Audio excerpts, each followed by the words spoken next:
Welcome to the Cybersecurity Simplified podcast, where we take the mystery out of today's top security threats and solutions. Welcome to a special edition of the Cybersecurity Simplified podcast. I'm your co-host, Susanna Song, coming to you from Warsaw, Poland. I have the privilege of moderating a panel for PISM. PISM stands for the Polish Institute of International Affairs, and this is their third annual Strategic Arc Conference. This conference brings together diplomats, foreign policy decision makers, think tank strategists, and entrepreneurs and business leaders from all over the world.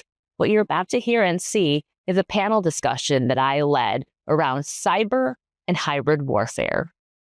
In the shadows of our digital world, a relentless shadow war rages. The battlefront, the gray zone between peace and cyber confrontation, where the free world clashes with its adversaries. Armed with both primitive sabotage and sophisticated cyber operations, our foes aim to destabilize our political and economic landscapes. But the tide is turning as we bolster our defenses and sharpen our capabilities. The time has come to shift from defense to offense. To not only respond to cyber threats, but to anticipate and neutralize them, implementing an active defense strategy that turns the tables on our opponents. This panel will dive deep into the realm of cyber and hybrid warfare, outlining effective strategies for outmaneuvering adversaries and securing a decisive victory in this pervasive digital conflict. Well, first of all, what a great day of panels, such amazing panelists and speakers who've joined today. And a big shout out to PISM for bringing us all together and giving us this space to collaborate. Well, we are in the midst of a very complex and pervasive cyber and hybrid war. Cyberterrorism is on the rise. It's happening in our very own backyards. APT attacks are targeting our critical infrastructure, undermining public trust in elections, and spreading disinformation. In parallel, modern warfare today is not just happening in the trenches and in the battlefields, but we're seeing AI and autonomous weapons and technology on the front lines helping us fight. It's one thing for us to detect and to respond quickly to cyber threats, but what can we do to be proactive, to stay ahead of threats and incidents of compromise, and to be able to identify vulnerabilities before the exploit? And so for the next hour, we are going to explore the art of winning in this very context here in the 21st century. So the first question to my panel is, it's going to be a broad question around what is the reality of today's cyber threat landscape? What are we dealing with? In general, would you like to start? Okay, so first of all, thank you for the invitation. And as you can see, in cyberspace, the velocity of our actions are very, very high. That's why I'm, as a deputy, joining you today, because the commander has been called to the Prime Minister for securing some issues connected with the information. But answering your questions, I think that the most important thing for us to understand is that dual-use technologies are helping today to, first of all, support the communications and the systems and technologies that we are using on the battlefield and in the battle space. We say that the AI, the data science coming with it, the big data systems or big data analytics are the tools that are being used for us to secure automatic and autonomous data processing, and of course to deliver the platforms that the military, that the defense market or the operational commanders are requiring for their ordinary everyday actions. The Ukrainian conflict emphasized that those technologies are the key technologies that they will be used in the modern day conflicts. The question is that what will change in the future when we will provide AI as a general AI for the technologies and the defense market to be used. And we say and envision that the broad application of AI will be implementing collaborative intelligence and, of course, swarm intelligence for not only controlling the specific individual autonomous platform, but swarms of drones. We have those systems. Some of the research projects that have been already announced on the US side and, of course, China, they provide us with, let's say, an understanding or a futuristic view what will happen. But trust me, if we combine large data sets, satellite imagery, drones, high detail vision or automatic vision on the drones with software-defined defense, you will see new types of weapon platforms and, of course, weapon systems. This is the future, of course.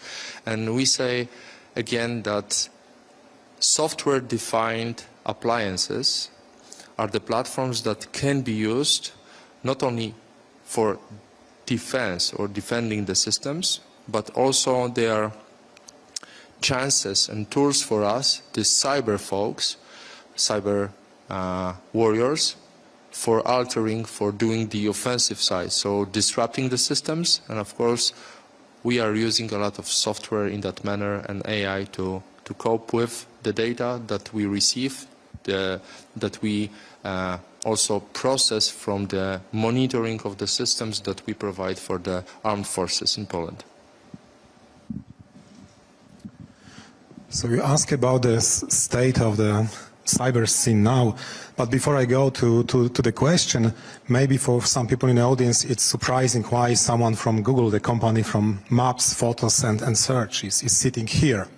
You must be aware that we are actually protecting literally the billion of users from cyber threats, which actually makes us one of the biggest cybersecurity companies on this planet. And what we see, of course, we see the growing number of threats out there in the internet. We see actors motivated by the very different aims. Of course, we see financially motivated actors, we see APTs and hacktivists. But what is very significant now is being mixed and blurred. Now we see, like, for example, APT actors, the state-sponsored actors, being motivated by financial gains. For example, North Koreans earning money for the government, yes, because it's a low-risk, very efficient way of getting money. Yes, so definitely we see the number of information operations, misinformation, disinformation, and it's always going, of course, parallel with the conventional operations and kinetic war. But let's also take a look at some a little bit more positive aspect. If we look how good we are in detecting these threats and realize that something is wrong with our infrastructure, our systems. A few years ago, it took us several dozens of days to realize that we have someone in our infrastructure. I'm not talking about Google because we are not hacked very often, fortunately, but I'm talking about the global statistics. This year, we have only a few days, above 20 days, to realize that something happened. We are getting better with our systems, and with the rise of artificial intelligence, I believe we'll be getting even better. Right. I think I'm going to answer the question by first going from the meta level, which is that from a capabilities perspective, we have it's a patch quilt essentially of different capabilities that we have, but they're not totally tied together. At the same time, cyber, which I'm going to define as both what we think of as hacks against hardware, but also including influence or information operations like disinformation, right? Because a lot of that's also happening in the cybersphere together. And if you look at that, we're very bad at defending against it. But we do have all these little capabilities, but nothing to really tie it together.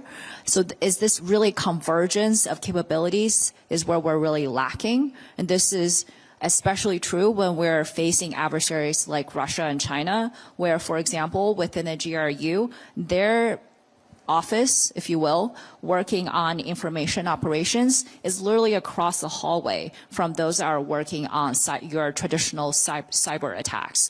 But if you look at any of the Western militaries, we don't have that, right? They're seen as very siloed from each other, and a lot of times they don't even talk to each other. And so from a defensive posture, I think we're still continuing to play catch up, even though the war in Ukraine has obviously accelerated the speed of that reform. And I also want to add that cognitive security is what we consider as sort of protecting your mind against disinformation or fake news, whatever buzzword you want to use.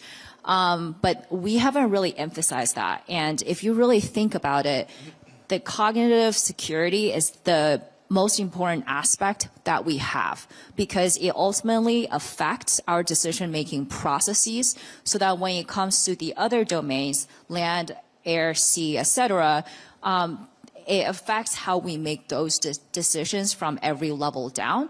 So we're not only talking about the military commanders, but we're talking about all the way down to the populace, right? So the civil society, the NGOs are working in this space, to the people to make sure that they don't fall for it.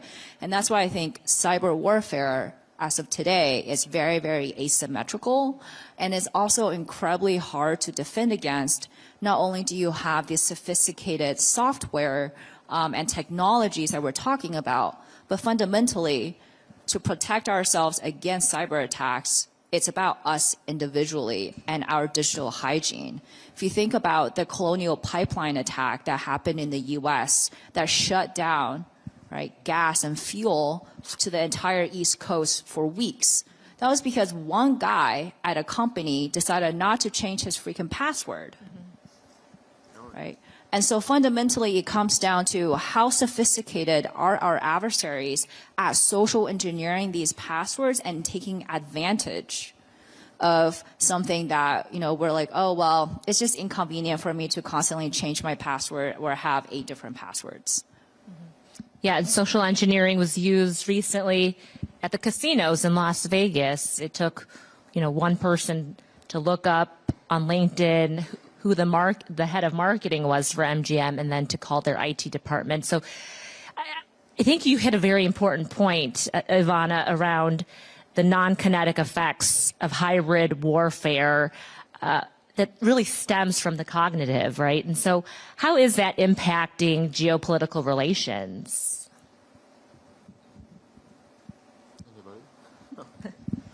So you've spoken about the passwords and the things that are very clear and very often used as a first line that is being breached, and that happens a lot, actually. And it's very important that we need to understand that the cyber warfare, as you said, it often affects, of course, the technology. So this is, for us, the technology often works.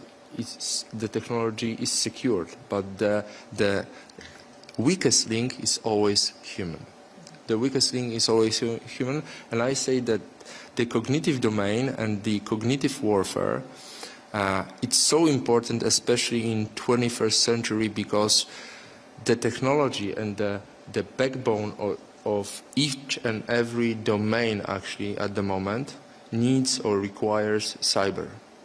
We say that this is a backbone. Of course, the technology affects our interpretation of information, but we see, and I've discussed this yesterday, I was on one of the conferences, and we've spoken about the newly developed device that will help to identify which data or which information is actually misinformation and disinformation. And even if we would have such device, and I presume it would be a smartphone, just imagine how we treat the information taken, or what functionalities of such device we require just to make the validation of or acceptance of this information, is it valid or invalid information, for us to understand. And to understand the policies, I completely agree with your point of view that the Western countries, especially the highly developed militaries, they do not share the intel as efficient that they should share. A lot of data comes from the enterprise. The enterprise develops the technology, and they are sharing a lot of CTI for us to handle, to understand, to react just in time to secure the systems. Because securing the systems is the first step. Defense is always, the second step. We need to fight over. And what we lack as Western countries, I think, is the ability to be eager, to use the active defense in order for us to sustain or secure our needs and our policies. And this is the things that we are actually seeing, that a lot of militaries are very afraid what could happen if they apply offensive, this is a very strong word, but active defense measures to secure the systems. Because, it's very hard to defend your system, to defend your way of processing the data without countermeasures or actively working against something. And this is the things we are already seeing in Poland during the hybrid attack on our eastern border. That's it. I will start with, I'm really terrified that we are still talking about passwords and changing passwords, yes? I was born during Cold War, and I remember a lot of effort that was put to educate us about where are the shelters, how to avoid contamination, how to behave in case of contamination. Do we do the same now to educate our society, how to protect them from cyber threats, how to increase the cyber hygiene? The General Chmielewski will not come to everybody's house to update outdated systems, I hope, but generally are always invited. But I think this is the field that we have really a huge homework to do. In terms of threat intelligence and being active, of course, from our perspective, we have the active incident response ongoing in more than 80 countries.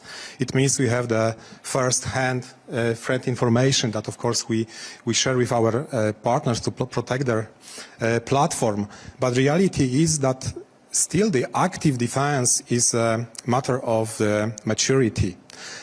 We have still, at least looking at enterprise market, we still have situation when companies are not at this point. We are talking about changing password. We are talking about the second authentication factor for the authentication. We are talking about the antivirus, and the way to the active usage of threat intelligence is unfortunately quite long. So again, this is of course also our job to educate and to increase the level of the awareness of the cybersecurity. To piggyback off the General's remarks, one of the things that we have not really thought too much about is this notion of a cognitive infrastructure or cyber infrastructure. And so I'll just use the cognitive aspect of it as an example. So in the past 2 decades, Western countries have not, especially since the end of the Cold War, basically stopped investing in information operations. Psychological operations was a dirty word that you couldn't really say until about 10 years ago. Within the U.S., for example, the U.S. government shut down the information agency, which did a lot of the active measures against the Soviet Union. And so those capabilities sort of just withered. But during that time, Russia, China, Iran actually went on sort of the offensive, and they were continuing their capabilities, and they built this massive infrastructure with, not only domestically, so think about the state-run broadcasts, but they're also in, especially the global south, they started creating these networks and outlets, right? Because in the global south, they didn't really have those. And so they said, you know what, we're going to be proactive, and we're going to fill the narrative vacuum with the stories and the values that we believe in. And simultaneously, they funded the training of journalists in the global south so that they were essentially molding these reporters into what the authoritarian version of a journalist should be. So when the Ukraine war started, they immediately latched onto these existing networks that they basically had proxy control over and said, hey, I need you to put out all these pro-Russia stories, to the point that still in Africa, and especially in Africa and South America, not only is Russia the #1 publisher of content in the Spanish language internationally, right? But around 70% of the population still have a very high favorable sentiment towards Russia. And that's where a lot of these third countries who are not supporting either side are, right? And so they were able to tap into that because they had years to build those relationships. Whereas for the West, we didn't have that luxury. So Ukraine, for example, they can do this very short counter, like, hey, what Russia is saying about the Crocus attack, the Crocus City attack is simply not true. It was actually deep fake voice. They can really only counter it, but for them to actually invest in long-term campaigns that last 5 to 10 years, it's just nearly impossible for Ukraine and the West to do. And that's where we're sort of, we're realizing that now. And I don't think it's too late to build up this infrastructure, but I do think that that's something that we need to be able to talk about a bit more openly, is this notion of defend forward. I completely agree on the last thing, especially when we speak about the infrastructure, but not many people understand what is the cognitive infrastructure. It's not only one of the large social media portals. You said previously that to have people that understand how to prepare the information that will influence hearts and minds. We've done some of that when we fought in Iraq, in Afghanistan. But even thinking in democracy, having the society or the people that require as much transparency as we want, I think that the policy should be changed. We need to speak about the info ops more clearly, and we need to tune or prepare the people fighting in that domain. It is obvious that we need to have them and to recognize this. And I think that the biggest problem or the biggest challenge is that this is the domain of special services. And, as much as counterintelligence and intelligence people or intelligence community works with this domain, they are required to be efficient and proficient in that preparation. Yeah, and I think to both of your points, it's challenging because it's information can be somewhat elusive, and the source, the attribution, sometimes can get blurred.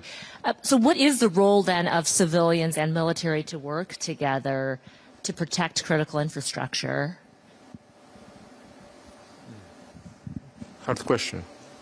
Very hard. So, in that matter, I will be the last one. Okay? I can start.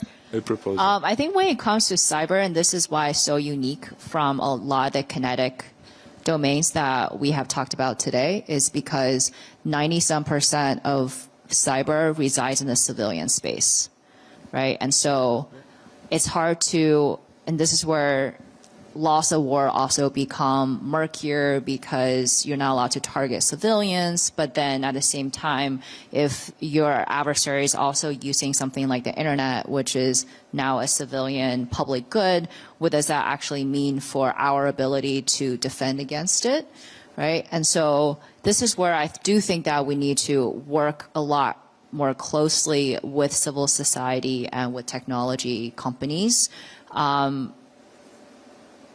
The tension among all three of these groups is definitely something that we need to get over. But I do think there's already a lot of collaborative efforts out there that people don't like to talk about because it's seen as just bad PR for all sides. But I can think of, a good example right now is the U.S. government sort of in this quagmire because an American citizen who is a very well-known hacker but runs a legitimate company was targeted by North Korea. And he was hacked and he was socially engineered and he got really mad. So he said, well, screw it. I am going to hack North Korea back. So he turned off the North Korean internet for 9 days. So clearly it is possible to turn off a country's internet if he's one guy and he did it for 9 days. And it wasn't like after these 9 days, the North Korean government decided to bring it back. He just said, well, I think that's proportional to what they did to me, so I'm going to turn it back on, right?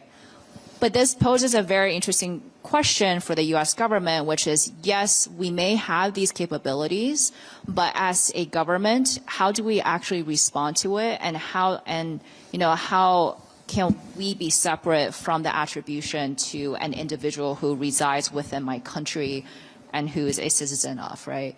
And so there are really two options. One is that they can just simply work with him on tracking North Korean hacks and ransomwares and crypto scams and all these other things. Or they can simply say, you can keep on going down your path as long as you're not breaking any American laws, and we're just going to keep on doing our thing.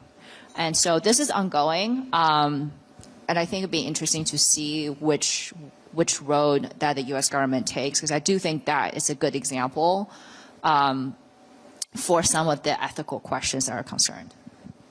From my perspective, it's not a difficult question. I think since 2009, after the Chinese APT hacked us in Aurora operation, we are actively watching and gathering information on APTs and cyber criminal groups by our threat analysis group, and we share this information, and not only with our defenders from the cyber army, but with everyone who wants to protect the fundamental values, democracy, human rights. So this is definitely how we cooperate, looking wider to the public-private cooperation. Even last year in Poland, we had a large-scale campaign to protect our election, to increase the cybersecurity of our NGOs, of our government agencies, political parties, committees, and so on. So this cooperation for us is something obvious, and we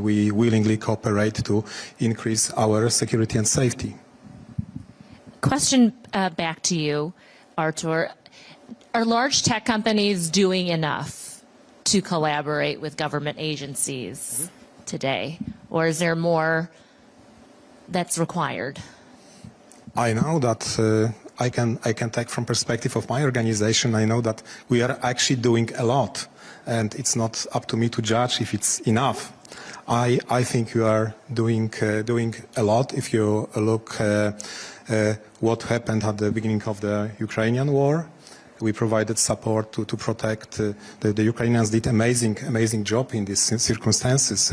Then we provided the help to protect their web pages, government web pages, organization providing help from being switched off by DDoS attacks. Let's leave the technical details. We enabled cooperation with the free Gmail account. So yes, we try to contribute as much as possible to protect the free world. I'm going to pivot a little bit, and this question is for the general. Let's talk about lessons learned from the Ukraine war. What lessons have cybersecurity officials in NATO and the EU learned from the war in Ukraine? I just read an article this week that, Ukraine is the testing ground for cutting-edge warfare. And having just spoken with you, you said, actually, a lot of the tactics they're using are legacy tactics, stuff that they already had. And so talk a little bit about what has come out of the war that you've gleaned. Of course, on classified level only, okay? So Ukraine, of course, it is a testing ground for cyber, for sure, for CIS. They are working with dual-use technologies. They have proven that during the conflict, the 5G network or GSM network will still work because it's being used as an infrastructure for cognitive operations. So it's, for us, we presume that the other side, the Russian Federation, won't destroy the complete infrastructure. It's very important that we also see that for strictly cyber ops, very interesting things that we observed was that not only the military and the intelligence community fought the war, but also the cyber guerrilla guys as well. So this was the first time when the public groups or people involved in IT, they joined together. Even we have found a lot of information in the media that the Slovaks, Poles, a lot of people from our, let's say, region here in Europe also supported their effort against, of course, the Russians.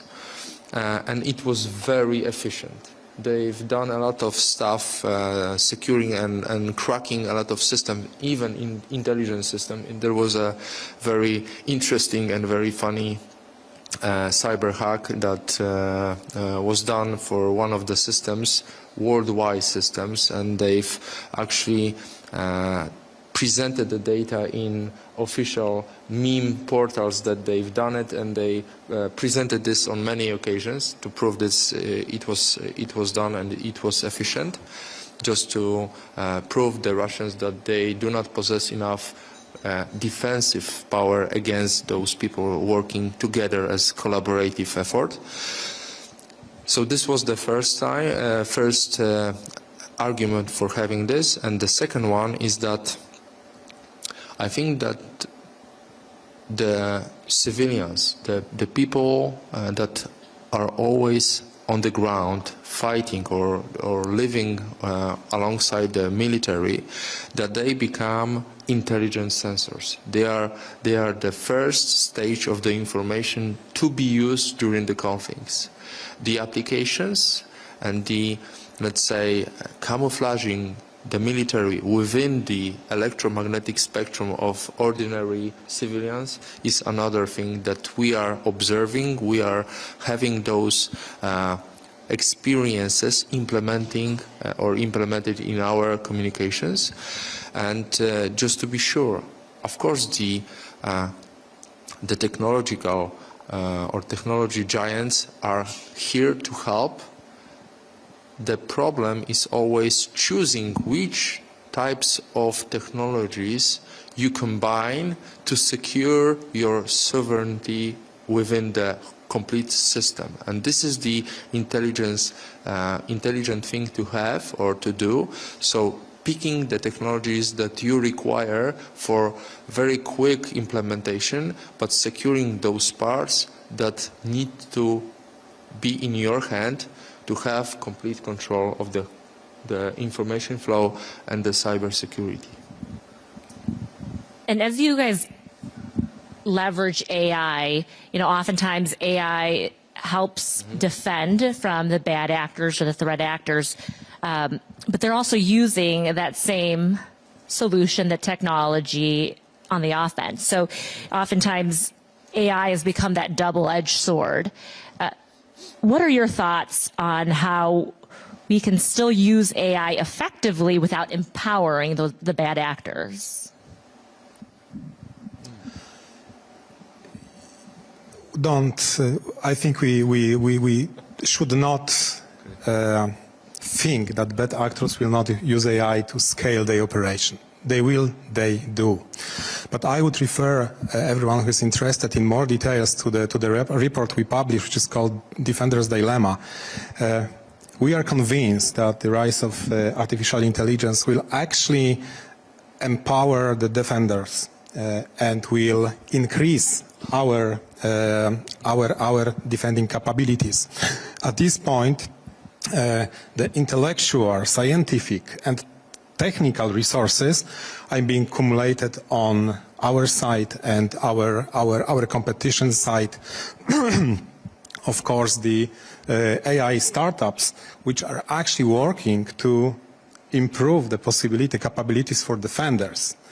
And so far, we see the proofs, solid proofs for this. So let's take the advantage of this situation. The one risk which I see, we are going to implement the regulation around AI, and of course, this regulation are really required, and we need the regulation around AI. But if we do it the wrong way, we will actually limit the possibility to innovate for the defenders, while the offensive side will completely won't care about any kind of regulation. So let's be careful about this. And absolutely, from what I see at this point, the application of AI is giving the advantage to defenders, and I hope it will stay like this. Interested in your take, Ivana. Oh, I am of two minds about this. In general, broadly, I actually think of AI as pen, right, or a piece of paper. Like when they were created, a lot of people tried to prevent people from using pen and paper to write bad things or things that they didn't agree with. And that clearly has not worked. And AI is very much, the same way. But the caveat there is that while AI can be seen as like this neutral tool that can be used for good or bad, I think the R&D and sort of the development in AI now have inherently become political because of money that's being thrown in by the private sector and by the government, by everybody, right? And so there's almost now this inherent intent of I am going to develop the next version of this AI technology to achieve this objective. So by the time you have that objective in mind, then you're no longer neutral, right? And so I do think that sort of going forward, we do need to think about the intent behind the development. But the second aspect too is just like how we consume news in general, we also have to think about what is not there. And this is sort of the short end of the straw that the government always gets, is that there are a lot of AI companies, as Artur has said, that work to defend and to do good. But we can't afford the PR. So it's not like there are PR stories out there about how this company just defended against an attack, because A, that's not going to give you the number of eyeballs, right, and the clicks. And it's just not as exciting as like, oh, look at this thing that is going to invoke scary fear, anger, emotions in someone. And so I think when you're reading about AI development or any technology development, you also have to think, okay, what is actually not being written about? In general, how will AI help us win against authoritarian adversaries? To be politically correct, yeah. First of all, I also see AI as a tool. it's a very wide range of algorithms and, of course, methods for reasoning, for classification, for generating some content. And actually, when we haven't estimated the drawbacks that will be delivered to the market when we use generative adversary networks openly and widely, I think. And nowadays, we've heard about deepfakes, and this is the tool that everybody is seeing or even predicting it will be very harmful or can be used for of course, disinformation, for providing misgenerated or heavily altered content. And actually the problem with the whole content is that we haven't used watermarking technology or some kind of a checking or validation technology to cope with this type of content. At the moment, you've heard about the newly generated texts. It's pretty obvious, but the problems we are having is the video streams that can be produced, and the problem is actually the speed of content delivery. So if we are, as Denzel Washington said, first to deliver, this is the worst thing to have. If the media won't do the checking, the validation of the content that is being produced on social media or any other internet source, there will be a very large gap for, first of all, disinformation, for fighting against the people that are using this type of media stream. And I think for us, the AI is actually one of the tools that will govern the cybersecurity.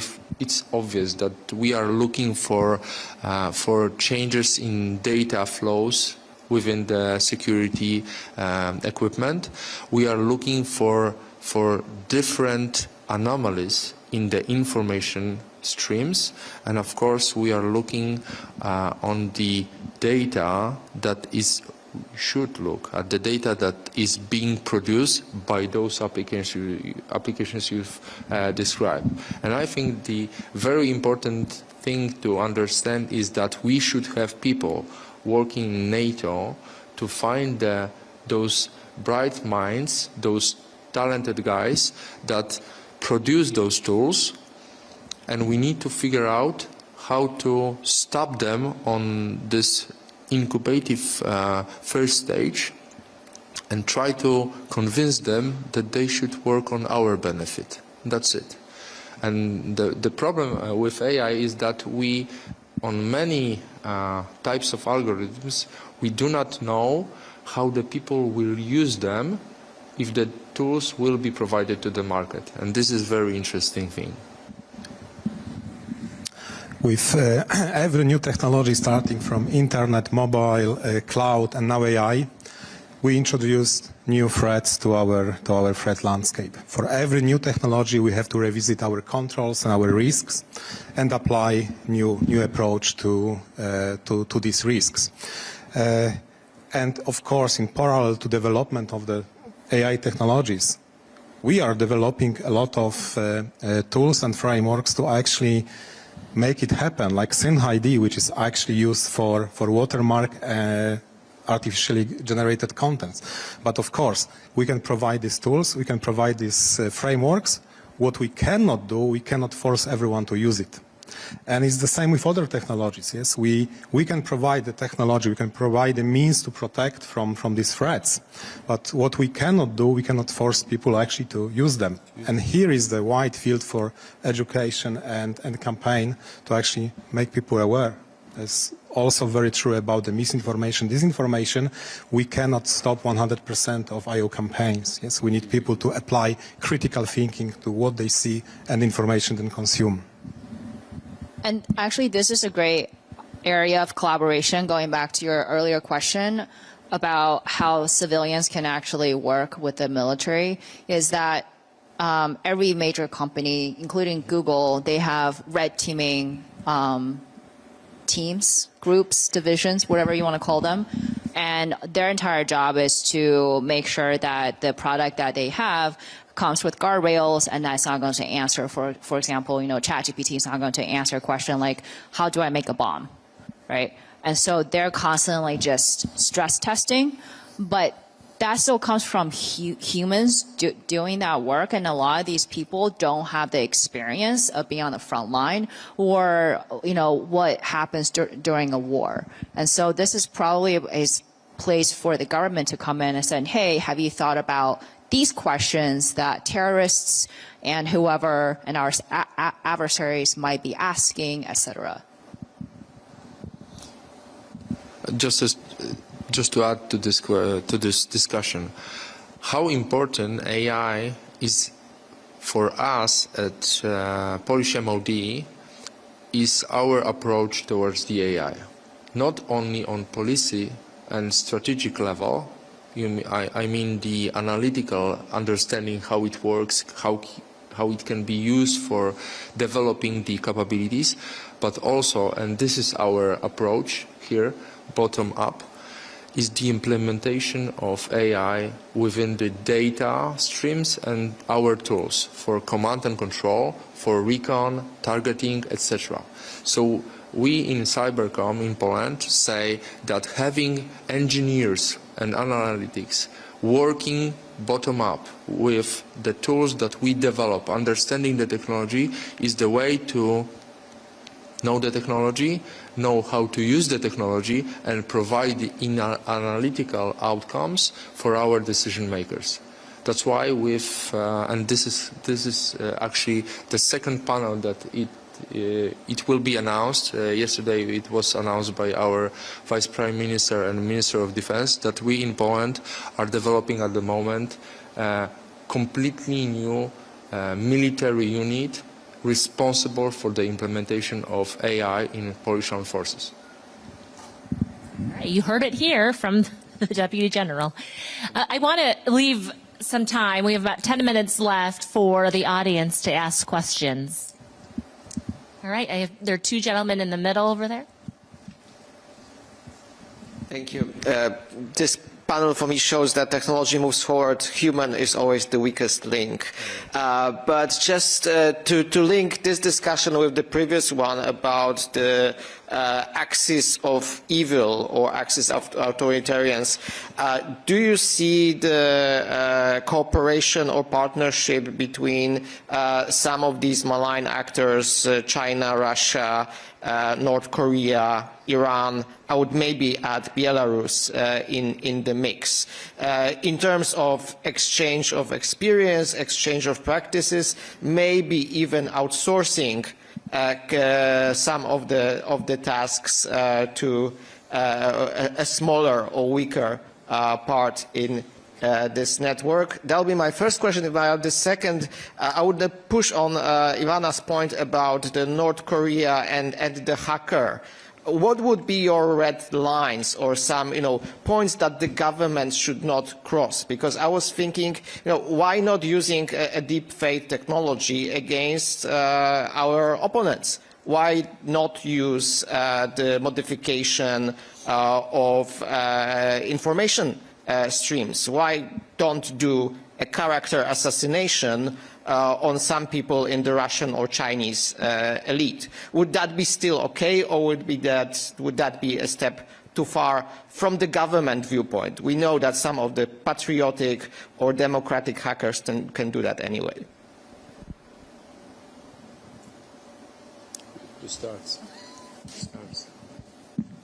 Yeah, so the answer to your first question is from an information operations perspective. The axis of evil, I call them the RIC countries, Russia,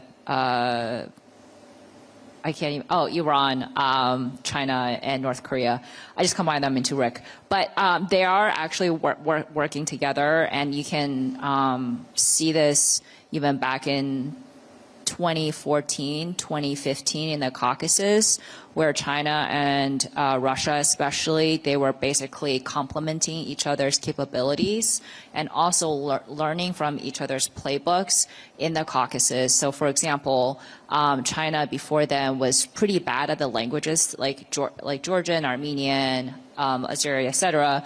And so they kind of allowed Russia to write a lot of that content, but then they were using some of the Chinese networks there to disseminate, right? Increasingly, too, we're seeing a collaboration between Russia and Iran, for example, in South America, where they're actually co-publishing. So RT will take exactly the same content from TASS, which is the Iranian newswire, and then they will copy and paste each other. And if you look at the timestamps of their posts on Facebook and Twitter and Telegram, you'll see that they're basically within a few minutes of each other, but just in different languages. Okay, so we're definitely seeing that. And then to your second question, I think the problem is that when it's a democracy, the best example or the best simile I can give is, for example, when Nancy Pelosi went to Taiwan to visit, and the Chinese CCP was furious about it, and then they called Biden, the White House, and said, can you stop Nancy Pelosi from going? And he's like, well, no, because we're in a democracy. I can't do anything that another branch is going to do, right? Like, I can't control that. But to a lot of these authoritarian governments, the U.S. is a monolith, right? And everyone gets along with each other to a certain extent, but at least there's some kind of backroom coordination going on. And while that might be true to a certain extent, I think that's the problem, is that when an individual is going out and doing it, it might be seen as, oh, this had a stamp of approval from the government behind it, because that's the way they're used to it. And that wrongful attribution can lead to something that's above the threshold. I will go second because I believe that General Chmielewski will have the most interesting piece here. Of course, as a Google, we are not a power agency and we are not doing any offensive operations. We are protecting our users, but we do something very important. When we see some category of threat, we try to eliminate the whole category of threat that is there. I can give you an example.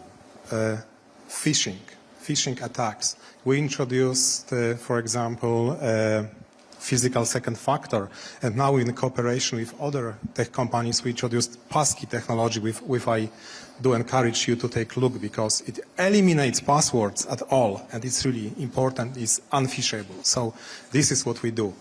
We have a large perspective of what happens out there in the cyber, and we see the really important threat. We try to eliminate the root cause within technology. That is exactly what we do. So that's the one question. The other question, I will be a little more conservative here. These are like secret operations. Yes, the APT threat actors, these are like secret operations. Very often the attribution in cyber is like one of the most difficult things to do, because we have to find by some very tiny things who is doing what. But very often they also pretend that they are someone else. So they're using the same tools. So the Iranian group can use the Russian tools, can use the same TTPs just to let us thinking that this is actually done by North Koreans, yes? We can expect, of course, that they cooperate, yes? But also, let's be aware, all the tools they use, most of the tools they use, are there in the internet. You can download them, and I don't really suggest using them or even try to using them. If you ever looked what is on a darknet, you will see it's like a Amazon for a crime, yes? So Yes. I may suppose that they are cooperating, but it's very, very difficult in the cyber world to attribute to the actor. So thank you for saying this. It will be very brief from my side because it's very sensitive information. So first of all, as you said, from the information part, it's pretty obvious that the Chinese are requiring the people from that specific language region that they need to have those people to work with the language, work with the semantics and the syntax of the language. And for us, it's pretty obvious how to identify people that, especially in Polish language, are not speaking good enough. But the technical part of the cyber attacks, it's even worse because the TTPs can be used by different entities. And we say that, and I'm convinced that the major visibility of APTs are in your systems. The APTs are using not botnets, they are using ordinary cloud environments. So each and every cloud provider is actually one of the best sensors that can be used for our benefit. The problem is to arm them or help them to develop efficient ways of identifying IOCs and TTPs for our benefit. And I think that the major technology providers are at the moment working heavily on the CTI that can be, first of all, taken from their infrastructure and shared between the allies and all institutions to secure the systems. And this is working for our benefit. As a last reminder about sharing the information, just imagine, in Darknet, there is malware as a service and hack as a service. So you can imagine it's not so hard to pay for hacking, for malware, and this is completely different to dig up the zero-day vulnerabilities to use on your benefit. And for having 0 days and working with zero-day vulnerability is completely different because not a lot of engineers and military or intelligence can work on that level of maturity and, of course, technology advancement. That's it. Yeah. Well, thank you so much. Ransomware as a service is a multi-billion-dollar industry today. So, well, can we give our panelists a round of applause? Okay, thank you. Thanks so much for your insight. That's a wrap for this special edition of Cybersecurity Simplified from Warsaw, Poland. Thanks to PISM Strategic Arc for giving me the opportunity to share the stage with some of the brightest minds in cybersecurity, and for allowing me to rebroadcast the panel discussion for this episode. If you have feedback about today's podcast or questions, send an email to podcast@highwirenetworks.com or leave a comment below. Until next time, I'm Susanna Song, and this is Cybersecurity Simplified. From all of us here at Overwatch by Highwire Networks, thank you for listening. We'll catch you next time on a Cybersecurity Simplified podcast. Remember, the more you know about cybersecurity, the safer you'll be. To learn more, visit us at highwirenetworks.com/podcast.